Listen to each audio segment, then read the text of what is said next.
de su vida en el teatro en los tiempos de Balaguer. Presentábamos aquellas obras de carácter muy combativo. Incluso empezamos a escribir nuestros propios pequeños dramas. Y agarramos obras, por ejemplo, había una obra argentina, o unas obras que se llaman Las historias para ser contadas, que son 4 historias, que narraban historias de diferentes acontecimientos, pero siempre eran en contra del capitalismo, entonces era en contra del sistema. También empezamos a organizar grupos. Yo dirigí grupos en Santiago, un grupo aquí, un grupo allá, en muchísimos lugares. Nos dividíamos y dirigíamos grupos. Una noche, un amigo teatrista, él y yo, dábamos clases a un grupo en Mano Guayabo. Mano Guayabo es la sede de operaciones especiales. Allá nos cercó la policía, dando clases una noche. Nos apresaron, nos metieron en operación especial, nos largaron en una cocina, nos tiraron ahí, nos quitaron el vehículo, Por poco nos perdemos, porque cuando iban a buscarnos decían que no estábamos ahí.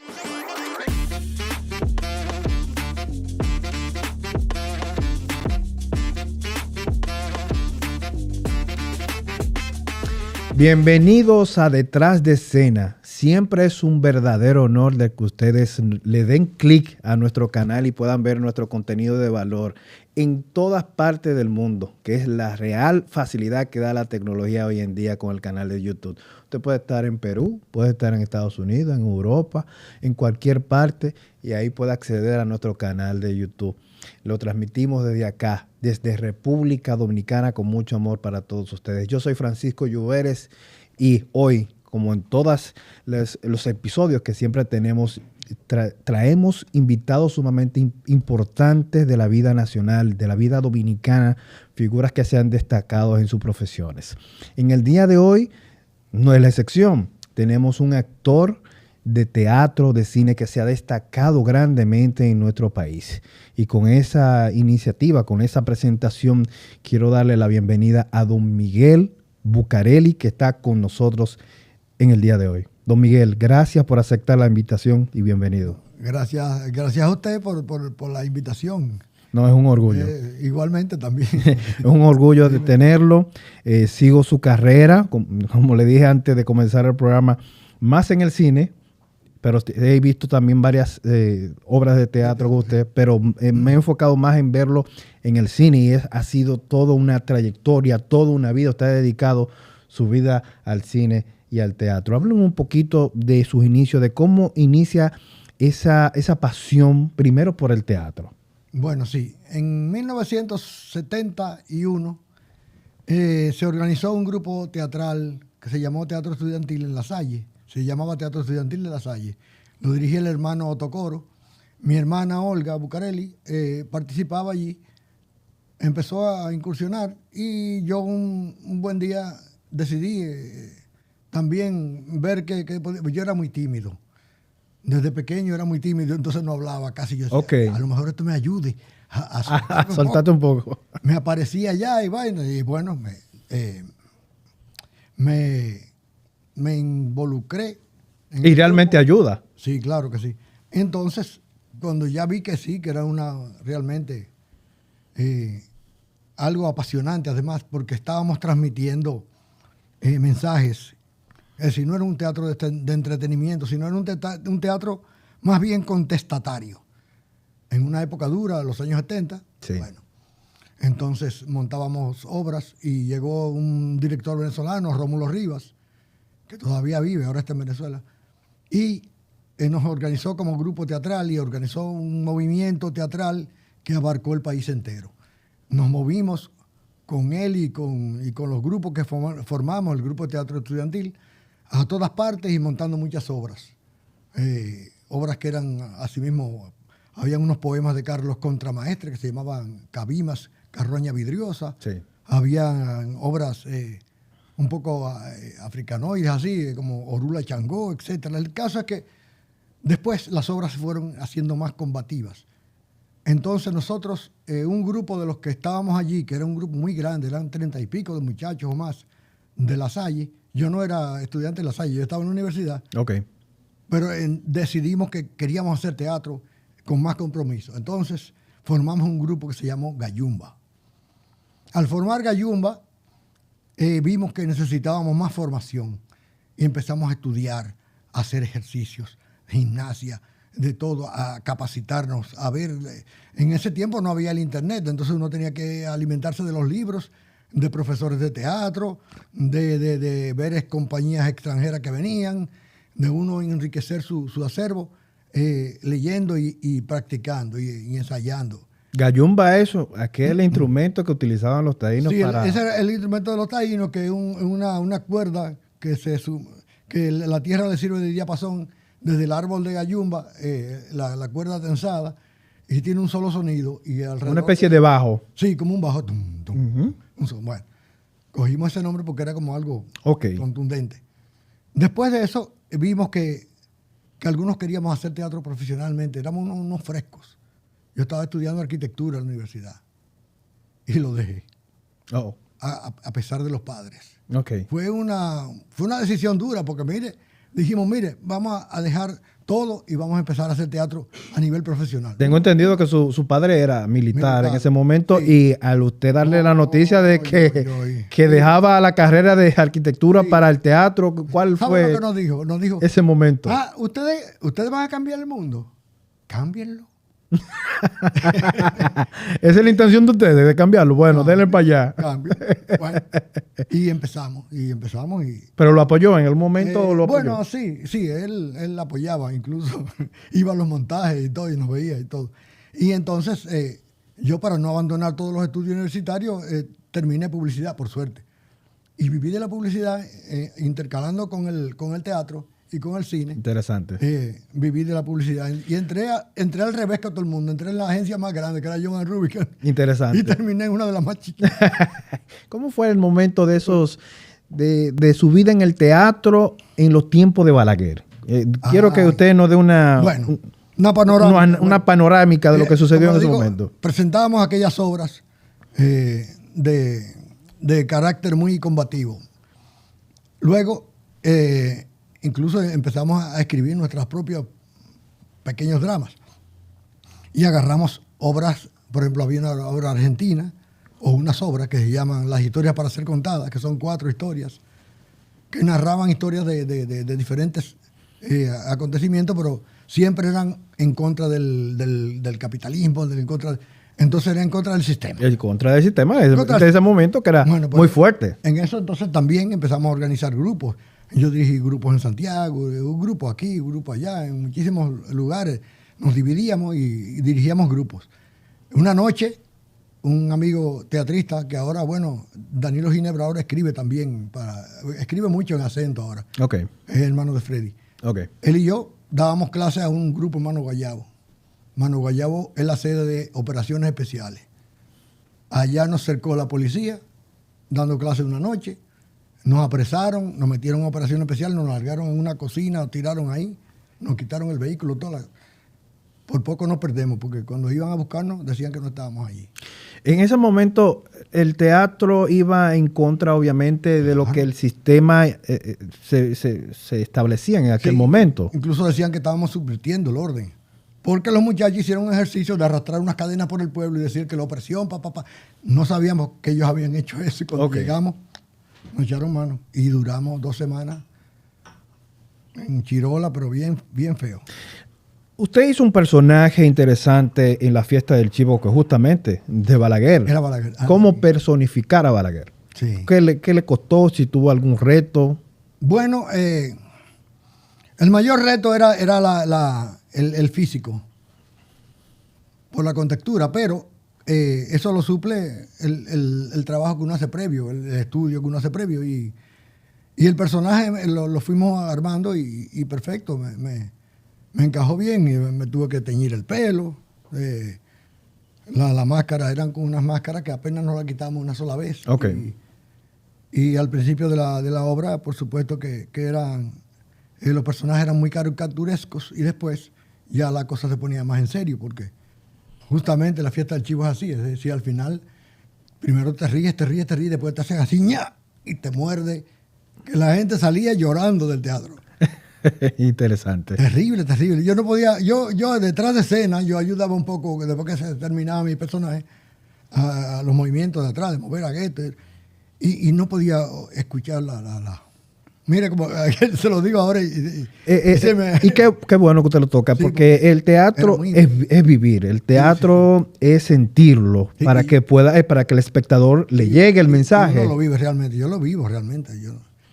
Y cuando yo decidí que eso era lo que yo quería hacer, y eso es mi vida. Y cuando yo no estoy haciendo teatro, entonces, bueno, tengo un escape, que es escribir. Y Ok. estoy escribiendo teatro ahora. Ok. ¿Le ha sido difícil en algún momento de salir de algún personaje que ha caracterizado? O sea, de ese momento de ustedes quitarse la camisa de ese personaje, ¿le ha sido difícil? Sí, me ocurrió con un personaje que montamos justamente en los años 80. Montamos una obra de Benedetti que se llama Pedro y el Capitán. Y yo, con la influencia militar y la cosa, incluso yo usaba la pistola de mi papá de verdad en la obra. Bueno, me empecé a vestir de caqui, andaba con camisa con hombrera y me dio un poco de trabajo salirme de ese personaje. Me dio un poco de trabajo, porque el personaje era duro. ¿Qué le pasaba? Cuéntenos un poco. ¿Cómo pudo deshacerse de él? Bueno, la historia era de un torturado y el torturador que se hace pasar por el oficial bueno, que mira, esa gente está maltratando y te golpearon un poco, ¿verdad? ¿No? Y va a ser peor cuando te rompan los dientes y te machaquen los testículos, y yo qué, pero... Y tratando de convencerlo, el otro comenzó entonces a hacerle preguntas. Y tú me preguntas, yo te pregunto. Y entonces lo va sacudiendo. Sí. Y él termina de rodillas. Porque él dice, si yo no saco una confesión, me van a hacer a mí lo que te están haciendo a ti. Ok. Entonces, porque era así en Chile, en Uruguay era así. Benedetti era uruguayo. Bueno, era así. Entonces, el capitán va cediendo terreno y él va ganando altura. Okay. Y él termina derrotado, llorando, destrozado, porque su deformación profesional lo lleva a hacer cosas horrorosas. Él dice que en una tortura tuvo una erección y cosas, cosas fuertísimas. Yo me imagino que para ese proceso de quitarse el personaje encima, usted hasta se sueña con eso. O sea, sí, es un proceso difícil. Para yo aprenderme el texto, la primera parte de Pedro y el Capitán dura casi 20 minutos y es un monólogo del capitán solo. Oh, wow. Yo me lo aprendía con un grabador de casete, lo ponía, me acostaba a dormir escuchándolo. Cuando el casete se apagaba, yo lo volteaba y me volvía y me dormía. Y leyendo. Además, uno hace en los personajes uno hace una biografía del personaje, quién es, cómo vive, de que si es casado, si no, qué edad tiene, porque así es como uno se va situando. Y entonces uno no es el personaje, uno es uno en las circunstancias de ese personaje, pero colocarte en las circunstancias del personaje muchas veces te llega a hacer mucha empatía, Llegó un momento, yo no sabía que este muchacho, porque la otra contraparte era Teo Terrero. Teo Terrero pesaba como 90 kilos y yo lo levantaba del suelo. Como si nada. Y lo cargaba. O sea, usted estaba 100% dentro del personaje. Y un día también, sin querer, porque él tenía una capucha, le di una trompada de verdad y yo no sabía. Y él me dijo, coño, me diste. Y yo dije, excúsame. Sí, es que eso es parte del trabajo cuando se adentra mucho al personaje. Y entonces yo dije, bueno, oye, hay que ponerle como un chin de... Y de ahí en adelante, cuando yo me vi haciendo todas esas cosas, yo dije, oye, yo tengo que controlar un poco porque uno no se le puede ir la mano. Hay gente que ha sufrido crisis y todo. ¿Cuál fue su primera película? Inmediatamente usted inicia el teatro, sí, pero ¿cuándo hace la transición con la primera película? La primera película fue Un pasaje de ida. Un pasaje de ida de Gliberto Meléndez. El guión es de Adelso Cadre, Rafael Villalona, Gliberto. Bueno, hay una mezcla, un grupo de personas, de profesionales. Exacto. Y entonces me contrataron, como yo trabajaba con Nuevo Teatro, me buscaron el personaje de Turín, que era el personaje que llevaba a la gente al viaje. Ese era el que buscaba a la gente en los pueblos, buscaba a la gente aquí, allá, en todas partes, y lo metía en el viaje. Y van a estar bien, todo que yo aquí, lo buscaban aquí, lo buscaban. Turín era un personaje que me dijeron, bueno, Turín, estuvimos ensayando un tiempo, Turín anda en una motocicleta, es un tipo así, ¿sabes? Entonces yo agarré una motocicleta que tenía y arranqué para los pueblos a andar. y a quemarme del sol para coger un poco de cosas. Y me dejé el pelo largo como lo tengo ahora. Sí. Y bueno, está bien el personaje. En uno de esos viajes me rompió una pierna Anda la porra. en la motocicleta. Una semana antes de empezar el rodaje. Pasaje de ida yo siempre la he considerado y lo estuvimos hablando en días pasados con Augusto Feria, que pasó por acá también. Sí. A Alfonso Rodríguez, que también. Sí. Para mí es una de las películas más creativas con poco presupuesto. Poquísimo presupuesto. Háblame un poquito de eso. ¿Qué pasó en Pasaje de ida con el tema del dinero? ¿Qué pasó? Es que Agliberto tuvo que poner en hipoteca su casa y el carro. Y creo que fueron 500,000 pesos, creo que fue, algo o menos de ahí. Y consiguió la película que se llamaba, ¿cómo era? Bueno, era una película que era Super 16. Para no tirarla en 16, de ese formato era un chin más grande y se estaba experimentando. Entonces había como una oferta y él conseguía los rollos un poquito más económicos. Ok. Pero la película, o sea, con una película se tiran muchos rollos más de lo que se va a usar, pero allí el presupuesto estaba muy restringido. Incluso la comida era bastante parca, bastante espartana, digamos. Uh-huh. Estábamos básicamente en un barco gemelo del barco Regina Express. Y cuando los dueños se dieron cuenta de que era el tema, porque se le puso un letrero al barco para poder, nos sacaron con la marina, que bueno, pasaron muchas peripecias, pero básicamente duramos un mes y pico casi en ese barco. En las escenas se hacían, yo digo que esa película se hizo con el corazón. Bueno. Y con 3 centavos, porque mire, de verdad, a muchos no le pagaron. Y a los que nos pagaron fue una cosa simbólica. Increíble. Pero lo hicimos como quiera. O sea, todo el mundo se entregó porque el tema... Querer es poder. Oye, el tema era... había que decir eso había que decirlo de alguna manera. Increíble. Y invito a todos ustedes que busquen Pasaje de Ida, que está gratis. Se puede ver todavía. Sí, se puede ver en YouTube. En YouTube sí. Está totalmente completa la película. Es decir, que la pueden ver. Incluso la edición fue una hazaña de Pericles Mejía, tengo que decir. Porque había escenas que no tenían claqueta, que se perdió la forma porque la claqueta es la que te da la señal. Uh-huh. Hay unas escenas que yo no me canso. Yo he visto la película como más de 10 veces, cuando descubrí que estaba en YouTube. Porque no me canso de verla, porque el tema es muy fuerte. Era una realidad de aquel tiempo. Y que es lo que usted dice, o sea, todo el mundo se ve. Ustedes pudieron enviar el mensaje. Incluso hay una escena en el sótano, en la bodega, en donde Carlos Alfredo y este niño Ángel Muñiz comienzan a hacer, y eso fue improvisado. Que comienzan a desesperarse. No. Comienzan a improvisar unos cuentos que le hace de un gallo. Ah, sí.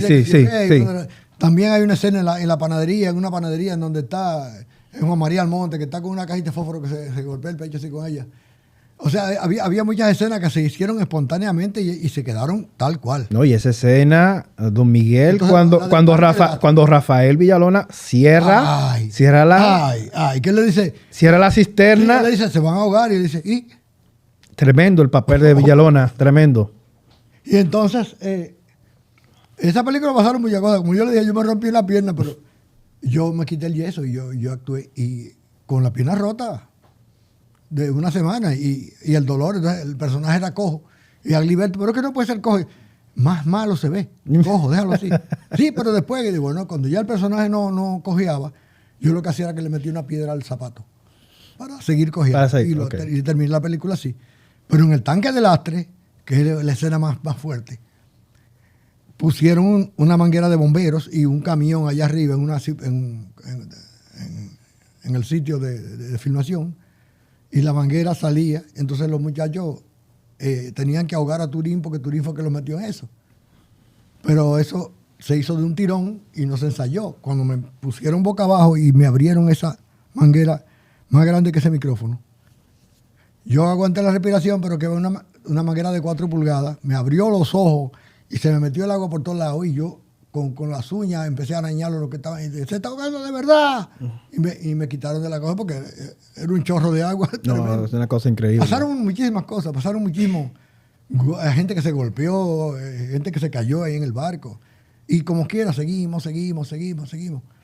Y mire, la película, yo la veo, ya yo la he visto como 2 o 3 veces y oye, no. Increíble, es tremenda. Yo siempre cuando la comento con alguien que conozco que no la ha visto, siempre le digo que la ve y cuando me da la retroalimentación me dice, wow, pero increíble, y esa película dominicana. Sí. Yo sí, así mismo, una película dominicana en aquel tiempo donde el cine apenas estaba comenzando. Su experiencia, y quiero que también me analice la evolución del cine y del teatro al día de hoy. ¿Cómo usted lo ve? ¿Cómo usted lo ve? Vamos a comenzar con el teatro. ¿Cómo usted ve el teatro al día de hoy? Bueno, al día de hoy sí ha cambiado muchísimo, porque en la época en que yo comencé era un hobby, era una ficción que uno hacía. Y como le dije, cuando empezamos a hacerlo a nivel profesional, a tratar de hacerlo a nivel profesional, es decir, vivir de eso, Sí. El palo fue duro, pero empezamos a lograrlo. Pero consolidar un grupo teatral independiente es bien duro todavía es muy, muy duro. Pero se ha avanzado mucho en teatro. Y en cine también. Y ese pasaje de ida trajo muchas de las otras películas, porque cuando se vino a hacer Habana aquí, al siguiente, a los 87, hasta en el 90, se vino a hacer Habana, y no había casting, no había agencias de casting. ¿Qué cogieron? Películas de aquí para ver gente. Y me escogieron, mire ese personaje, yo quiero ese que haga Gómez. Y es el personaje que yo hago en Habana. Aquí se filmó también algunas escenas del Padrino. Sí. En los años 90. Sí, también. Sí. Uh-huh. Se filmaron muchas porque no se podían hacer en Cuba. Eso mismo ha pasado también con Habana.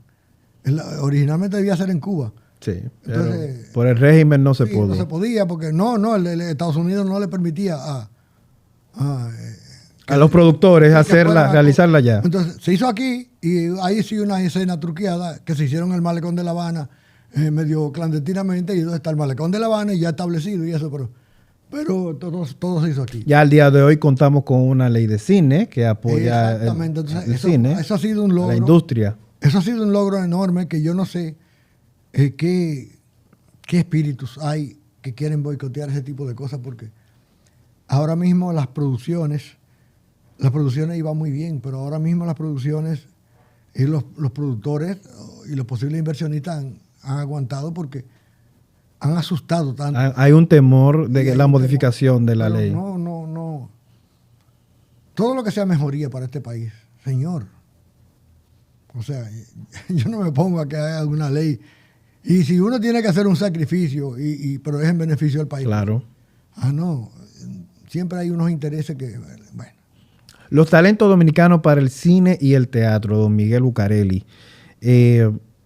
¿Cómo los productores pueden conseguir estos talentos? Los jóvenes están motivados hoy más para la actuación. Están muy motivados y muchos, y la mayoría, que diría yo, que han salido de las escuelas de Bellas Artes y tienen formación. Incluso hay gente que están haciendo, y actores que están haciendo como sus propias academias y entrenan personas.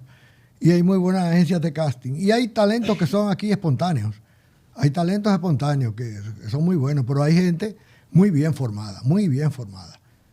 Hay casos, por ejemplo, que lo puedo citar, como es el caso de Nasla Bogar, como el caso de Joni Estrella. Joni, excelente, pero que eso es una de las cosas que yo me lamento de nuestro país, porque esos grandes talentos, esas dos grandes mujeres, nacieron sin darse cuenta que tenían el talento para el teatro. O sea, fue como una coincidencia por sus mismas carreras en los medios de comunicación, sí, que llegaron al teatro. Y cuando llegaron son superestrellas. Sí, sí. Es decir, eso nos da una muestra de que realmente hay que motivar más a la juventud de que entre a actuar. Claro que sí. Porque Es que la formación es básica. Sí. Espontáneamente tú puedes tener un poco de talento, pero a lo mejor te sale bien un personaje y otros no, porque no tienes herramientas con las cuales construirlo. Sí. Porque Así. eso te enseña una escuela de teatro. Sí. Te enseña herramientas para construir tu personaje, tus personajes. Diferencias de actuar en el cine y del teatro. O sea, Bueno. ¿dónde usted se siente más cómodo? Yo me siento más cómodo en el teatro primero porque el contacto es directo con el público. Y el teatro tiene una continuidad en el tiempo.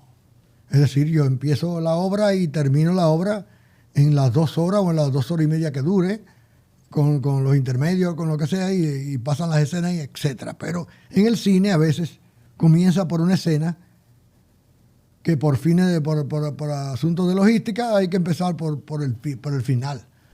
Y entonces eso te desubica un poco y además está actuando para la cámara. Uh-huh.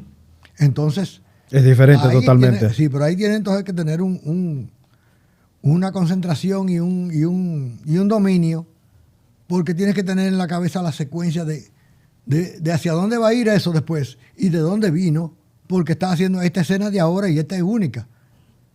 Después en edición, pero la secuencia tiene que estar, y muchas veces no te entregan el guión completo. Estuvimos conversando con... Te dan las líneas de 2 escenas y las otras tú las ves tachadas.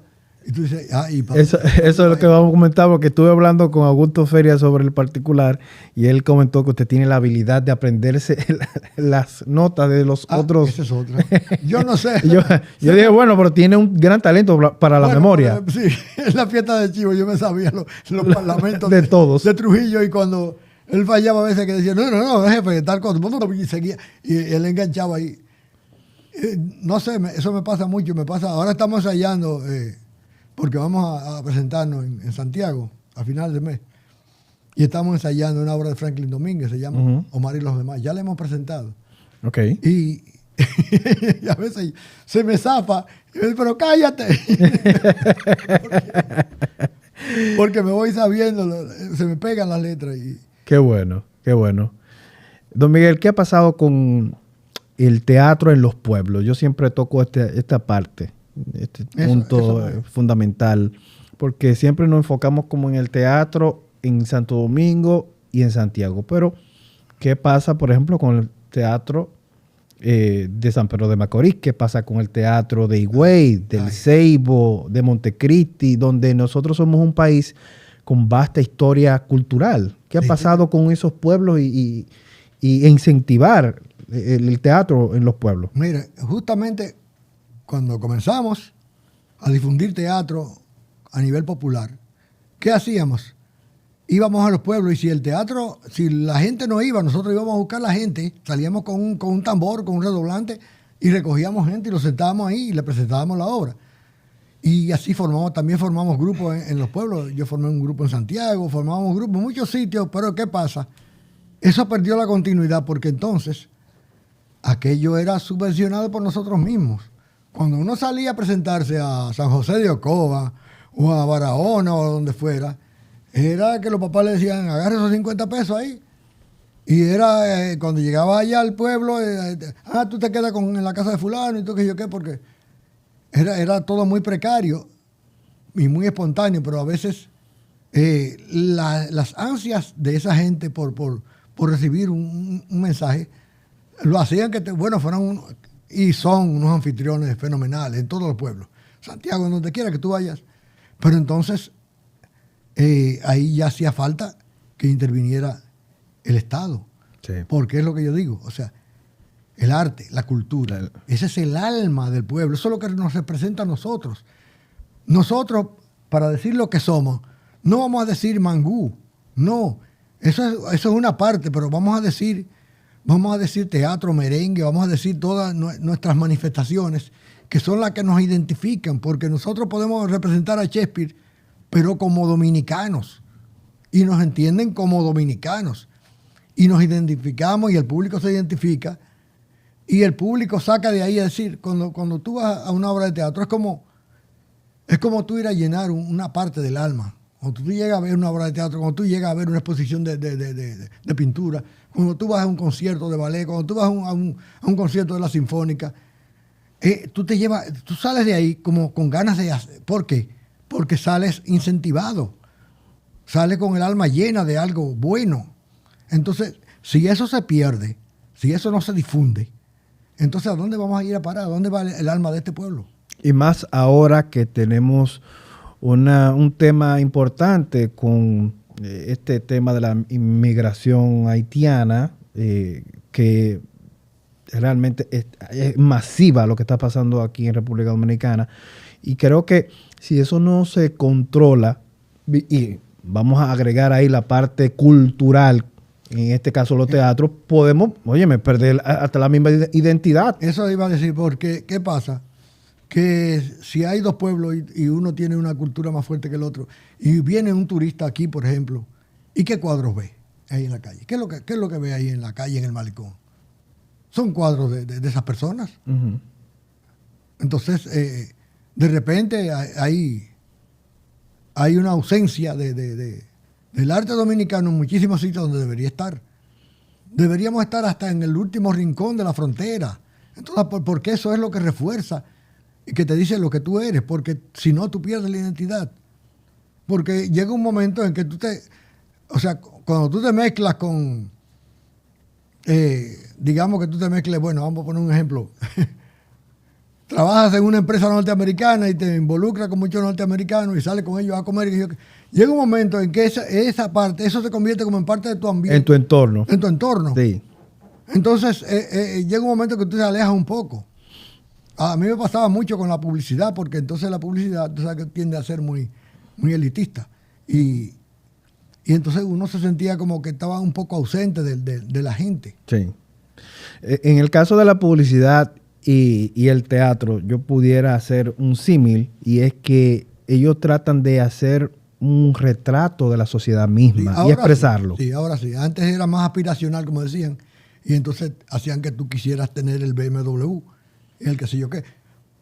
Porque eran diferentes conceptos de publicidad y nos venían de fuera, de las agencias de fuera. Y yo entiendo que, por ejemplo, en el caso del teatro se puede hacer tantas cosas, y más que se cuenta hoy en día con un presupuesto vasto en la Secretaría de Educación, en el Ministerio de Educación, de incentivar a los estudiantes, los que están en las escuelas públicas. Es que debían ser una sola cosa. Debía ser Ministerio de Educación y Cultura, porque eso es lo que es. Entonces, con ese presupuesto tú puedes poner actores a entrenar en las escuelas de los pueblos. Pero cuando te envían a hacer algo así a alguno de los pocos lugares donde se hace, es con las manos sin nada. Usted participó también en una película que hace retrato de nuestro sistema, que es Ladrones a domicilio. Sí. Usted era el senador. Un senador muy amable. Excelente la caracterización.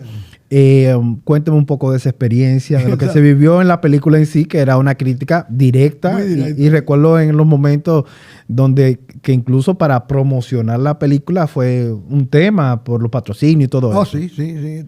Ángel pasó mucho trabajo con eso. Sí. Hubo momentos en que un día nos convocó y nos dijo, miren, paremos aquí, porque no hay patrocinio ahora mismo.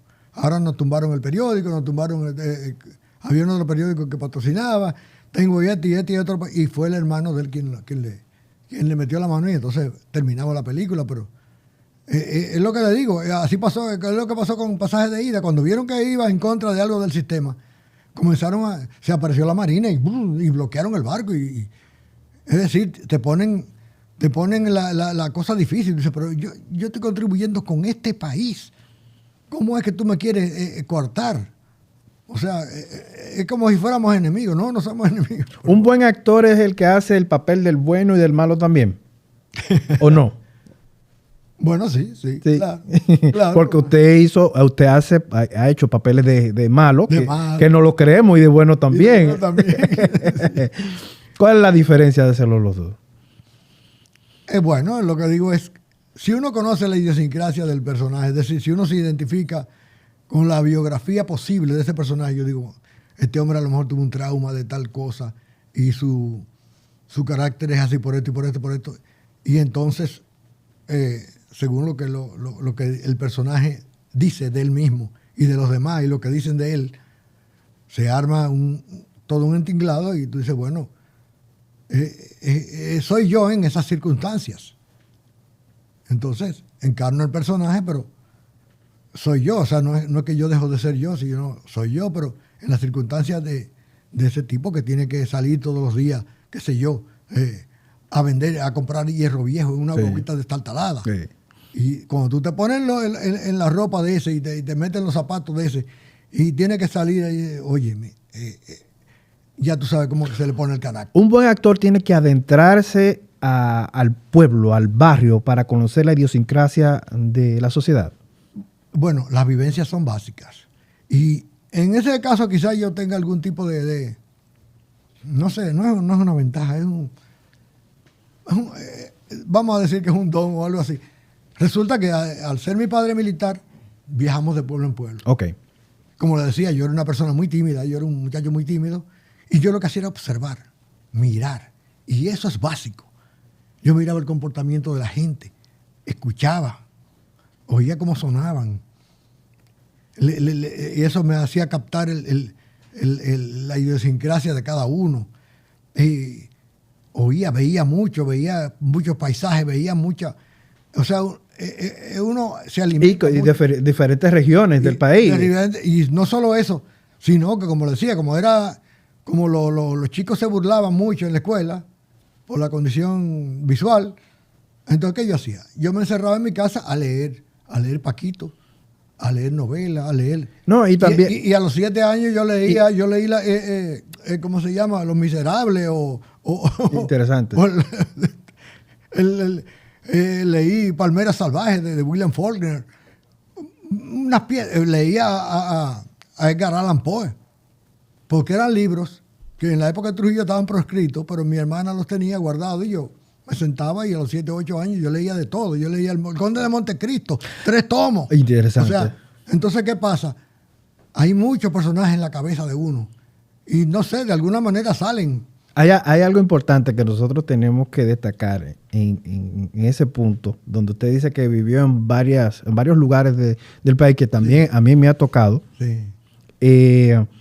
Y es el comportamiento de los ciudadanos. No es lo mismo el comportamiento, por ejemplo, de un baraonero al de un higüeyano o al del de Montecristi que al de Samaná. O sea, aunque somos dominicanos todos, pero tienen un comportamiento diferente. Y eso quizás lo ayudó también en la actuación. Sí, porque yo hacía mucha diferencia, por ejemplo, con la gente de aquí de Santo Domingo. Yo tengo la costumbre pueblerina de que le paso por al lado a una gente y le digo buenas tardes y buenas noches y salude, ¿cómo está? Porque me acostumbré a eso, porque además me parece que es lógico que un ser humano que está ahí contigo. Claro. Entonces, claro. Pero aquí en la capital la gente no es así. Es más, cuando uno era muchacho, una de las maldades era que venía una gente y te preguntaba, ¿dónde queda la calle El Conde? Y tú le decías, por allá, ¿usted ve dónde dice la feria? Por ahí.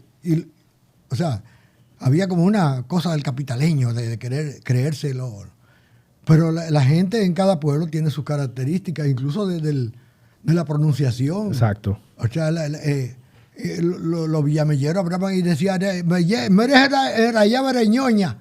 Y tú dices, uy, porque eran los pororoses. Los pororoses, así es. Y así, un baraonero te habla diferente, te habla un pororó. Te dice que es la puerta. Y los baraoneros con la R. La R, sí, la R. Los ibaeños con la I. El puerco. Y entonces, sí. Interesante. Vas para el puerto. ¿Cómo Miguel Bucareli visualiza el futuro del teatro en la República Dominicana? Ay. Buena pregunta. Me lo puso. Muy buena pregunta esa. Bueno, no, yo creo que el teatro tiene buen futuro, porque hay mucho teatro ahora mismo. Hay desde microteatro hasta espectáculos que son incluso performances y cosas. Y la gente asiste y la gente va y los ve. Y en mi época antigua de por allá, en donde uno se presentaba por 20 pesos en casa de teatro, ahora una gente paga 1.200, 2.000 pesos por una taquilla. Sí. Y entonces, el poder adquisitivo ha cambiado. El poder adquisitivo ha cambiado y la gente está, o sea, hay una juventud valiosa que viene subiendo y tiene conocimientos. A veces uno se desalienta un poco, pero he tenido experiencia ahora muy, muy cercana con un montaje que hicimos de García Lorca, que se llamó El Sueño de la Vida, que era una obra inconclusa, y nos invitaron a una escuela, y aquellos muchachos de esa escuela, oye, dominaban aquello que yo digo, pero aquí hay un grupo que por lo menos, esos 50 o 60 que están aquí, esos por lo menos van a influenciar a 500 o a 600 más. Y del conocimiento, del buen teatro y el análisis que hicieron de la obra, y nos criticaron y nos dijeron cosas, pero muy positivas y muy buenas. Entonces yo digo, oye, hay mucha esperanza. Y la Escuela de Bellas Artes está formando muy buenas. ¿Qué le hace falta al teatro dominicano para vivir tranquilo, cómodo, en base a ingresos económicos? Esos mismos recursos económicos, mayor apoyo estatal, que entiendan que la cultura es esto, que la cultura somos, que nosotros somos la cultura, que la cultura es el país, que eso es lo que nos representa, que eso es lo que dice quiénes somos nosotros. Y que eso es importante porque esa es nuestra identidad. Y la llevamos donde quiera que vamos.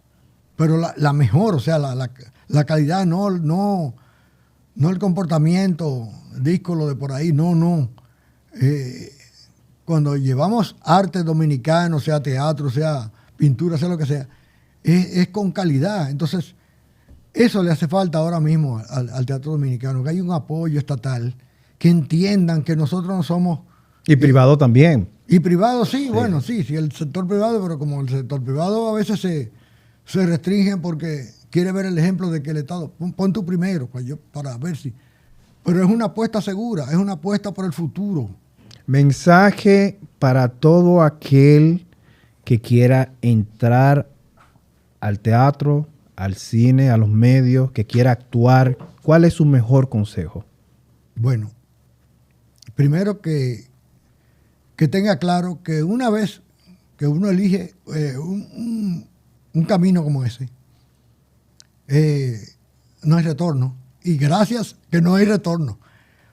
Porque es un camino que después que tú lo emprendes, te ves obligado, y con mucho placer también, pero te ves obligado a superarte cada vez más. Es decir, yo no dejo de sentir que cada vez tengo que hacerlo mejor, con toda la edad que tengo. Es un compromiso, es un compromiso. Puede ser, es un compromiso. Puede ser que yo no pueda saltar 5 metros, pero puedo aguantar un espectáculo de 2 horas, de 3 horas.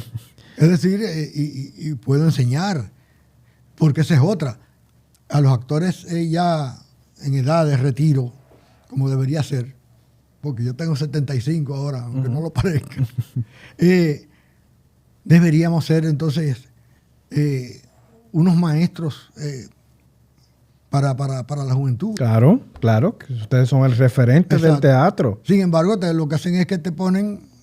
Que no debe ser. No debe te ser. Ponen, entonces, además, imagínate, no hay tampoco una política de es decir, tú no ves un futuro como... ¿Qué tú vas a hacer cuando te retires? Exacto. ¿De qué vas a vivir? Exacto. Eso es un tema muy duro. Don Miguel, gracias. Gracias por aceptar la invitación. Para nosotros es un honor. Los admiramos. Ay, gracias. Le deseamos todo el éxito del mundo. Ha tenido mucho éxito, que siga teniendo éxito, mucha salud y que siga aportando todo su talento al arte, a la cultura de nuestro país. Bueno, que es también una forma de defender nuestra nacionalidad. Y gracias por invitarme y permitirme... Siempre un honor.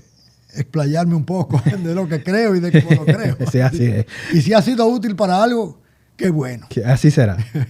Gracias, don Miguel. Gracias a ustedes también. Recuerden siempre suscribirse a nuestro canal Detrás de Escena, activar la campanita para que al momento que subamos este contenido le llegue la notificación inmediatamente.